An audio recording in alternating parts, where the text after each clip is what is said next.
فاض الحنين فماذا يفعل الدنيف يا كعبة الله إني مسني التلف يا كعبة الله هذا النأي بسم الله الرحمن الرحيم. الحمد لله وصلى الله وسلم على سيدنا رسول الله. الشيطان ترجمون وملة أبيكم تتبعون، هكذا قال سيدنا عبد الله بن عباس رضي الله عنهما. قد روى الطبراني والبيهقي أن إبراهيم عليه وعلى نبينا الصلاة والسلام لما جاء الحج عرض له الشيطان فرماه ب7 حصيات ثم مشى فساخ الشيطان، ثم عرض له الثانية فرماه ب7 حصيات فساخ الشيطان، ثم عرض له الثالثة فرماه ب7 حصيات فساخ الشيطان. فهذا الرمي أيام التشريق. الإنسان الحاج يبيت بمنى يؤدي الواجب، واجب المبيت، وهناك واجب آخر في أيام التشريق وهو رمي الجمرات الثلاث.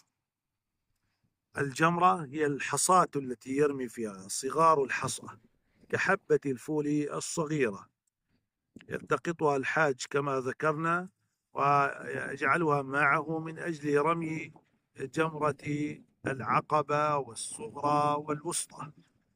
الحاج في أول أيام العيد في يوم النحر يرمي مرة واحدة من بعد الفجر أو من بعد منتصف الليل كما ذكرت لكم، يرمي فقط الجمرة الكبرى. والجمرة هو مكان في آخر منى، مكان بناء كبير فيه 3 أماكن تبتعد عن بعضها شيئا يسيرا، هي الجمرة الوسطى الصغرى والوسطى والكبرى، وهي التي تلي مكة آخر منها بجهة مكة المكرمة. رمي الجمرات واجب في أيام التشريق.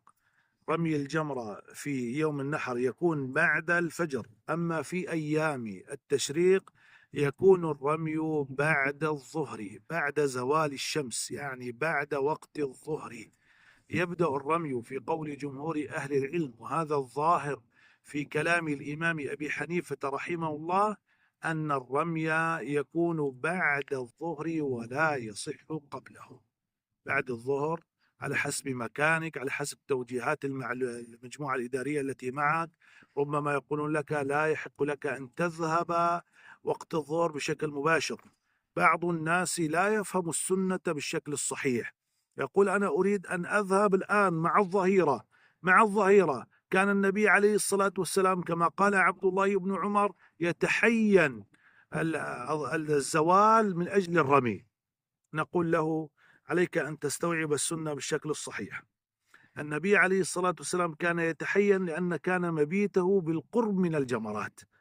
إذا كان المبيت بعيدا في مكان بعيد ربما 2 كيلو 3 كيلو متر بعيد وأنت ستأتي في وقت الظهيرة، السنة أن تبرد. النبي صلى الله عليه وسلم قال أبردوا بالظهر فإن شدة الحر من فيح جهنم. ولذلك لا تجتهد أنت ولا تسمع قول من هنا أو هناك، ولا تسمع الحجاج الذين معك وتأخذ رأيهم على أنه هو الرأي الصواب.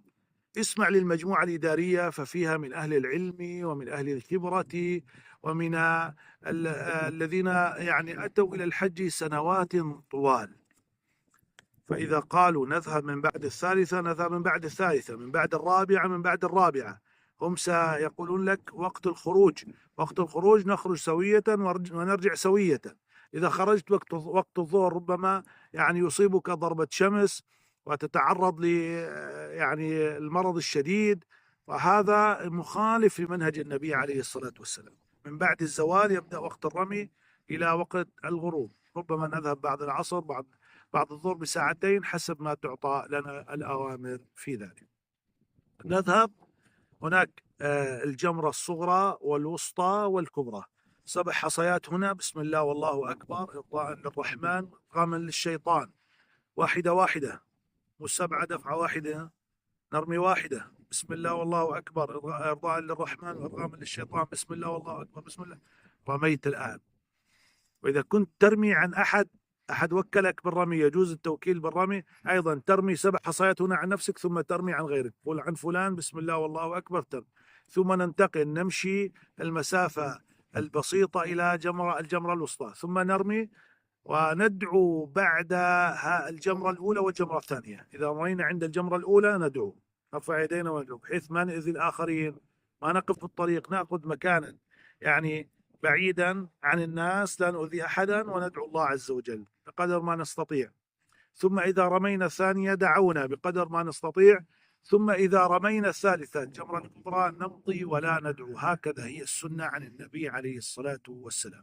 نفعل هذا في اليوم العاشر، في اليوم 11، بتنا ليلة 11 وجئنا يوم 11 إلى الجمرات، وثم نرجع إلى مكان المبيت، إلى مبيتنا، إلى المخيم في منى. نبيت ليلة 12، ثم نأتي 12 بعد الظهر في الوقت الذي يحدد لنا، نرمي 7 حصيات هنا و7 حصيات هنا و7 حصيات هنا. وإذا كنا موكلين عن أحد بالرمي نرمي 7 حصيات هنا عن أنفسنا، ثم 7 حصيات عن من وكلنا عنه، ثم نمضي إلى الجمرة الثانية 7 حصيات عن أنفسنا، 7 حصيات عن من وكلنا عنه، ثم إلى الجمرة الثالثة 7 حصيات عن أنفسنا، 7 حصيات عن من وكلنا عنه. ومن أراد أن يتعجل يمضي إلى مكة، يخرج من منى باتجاه مكة. ومن أراد البقاء وعدم التعجل يرجع فيبيت ليلة 13 أيضا، ويأتي في اليوم 13 بعد الزوال في قول جمهور أهل العلم بعد الظهر يأتي يرمي ويمضي إلى مكة.